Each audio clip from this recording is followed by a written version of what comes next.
back with comedian Geo Boyle, and I'm quitting alcohol. So a couple of months ago, the USA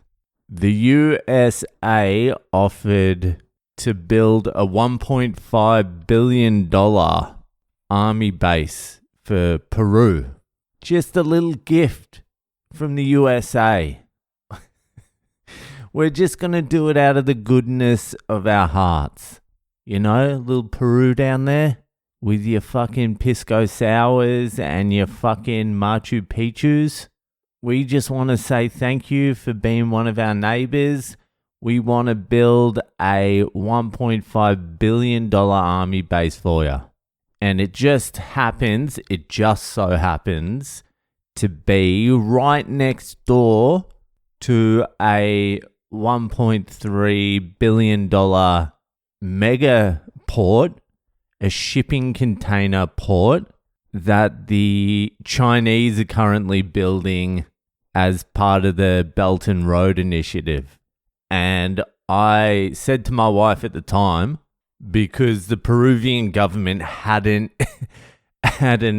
accepted this generous gift from the most generous country on earth, hadn't accepted the US-funded army base on Peruvian soil. And I said to my wife, I'm like, well, we'll find out in about 2 or 3 months whether the Peruvian president said yes or no to the US, because if he said no, he will get fucking overthrown in somewhere in the next few months. And about 2 days ago, the Peruvian president got overthrown. Well, he got voted out of the Senate because it was a scandal about, they called it like the chifa scandal, which is like Chinese food. It was the Chinese food scandal. So apparently the Peruvian president was meeting some Chinese businessman in the back of a cafe a Chinese restaurant a few times. And that leaked out and it became big news, corruption, you know what I mean. You know how they do it. You know how the CIA works. So they leaked that scandal. The president, who was a popular president up until about fucking 6 weeks ago, his approval ratings went down.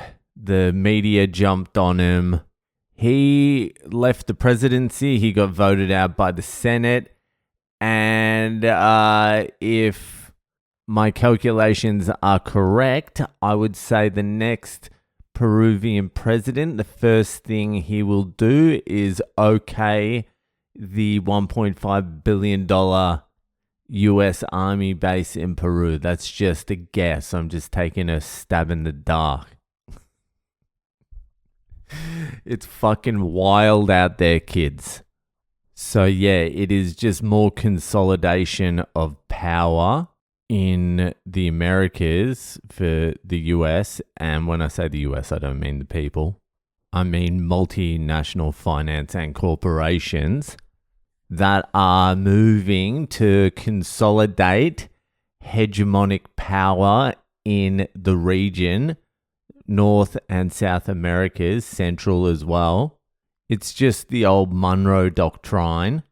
The Monroe Doctrine was declared by the President James Monroe in 1823, warning off any fucking other European colonizers, saying, hey, the Western Hemisphere is our sphere of influence. So basically, we own the Americas. Now get out of it. Get out of here. Scram. So it's basically a continuation of that. And we're sort of moving into a different regime, political regime. Multipolar. Like the US can't just bully China, India, Russia. All these countries now have formed alliances, and it doesn't work how it used to work. So the US is pulling back. It's still going to be dominant. It's going to be a dominant, super strong regional power. But the days of the US unilaterally, you can tell that's the first time I've said that out loud, unilaterally making fucking decisions for everyone, well, they're done. They're done. And we're moving into a world, well, Europe's fucked. I can tell you that right now. Europe building up arms for what seems to be a war that they're going to fight against Russia. Absolutely fucking psychotic. But they are. They're putting out contracts. They're fucking spending billions upon billions of dollars on arms and defense and military equipment. And the only possible reason that could be is to fight a war against Russia, which is just absolutely fucking insane.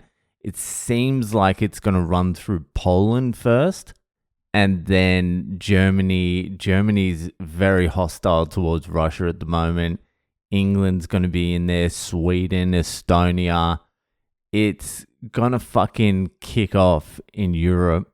And Russia knows it as well. Like, I knew NATO in Europe were investing heavily, like they're preparing for war. And then I just listened to a interview with Sergei Lavrov, the fucking Minister of Foreign Affairs for Russia. And he's like, yeah, we can tell that Europe and NATO are preparing and building up for war. And he's like, this is psychotic. It is psychotic. Like, Europe's just building up now. Like, it will take a year or so, or maybe even 2 years for NATO and Europe to build enough of a stockpile to have any sort of hope in this psychotic war that seems to be fucking on the cards with Russia. Russia's been in full war economy for almost 5 years now. And they're aware Europe are posturing for a potential war, and they're prepared for that. Like, they understand that. So it's going to be the Middle East will go into peace. Apparently there's going to be some like sham theatrical military operation against Iran. And then that will stabilize the Middle East for peace and development.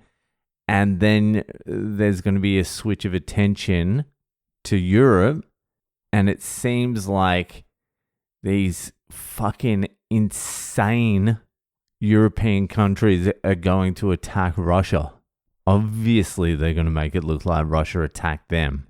But if you're in like England or Germany or fucking France or any of these fucking countries, and you want to die for someone like Keir Starmer or Merz or fucking Macron to fight Russia, good luck to you.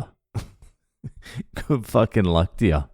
So we'll monitor the situation, but I know for a fact that NATO in Europe are fucking really ramping up the war spending. So that should be fun. Anyway, let's monitor the situation, see how it plays out. All right, that'll do for tonight. Enjoy the rest of your weekend, and I'll see you the fuck later.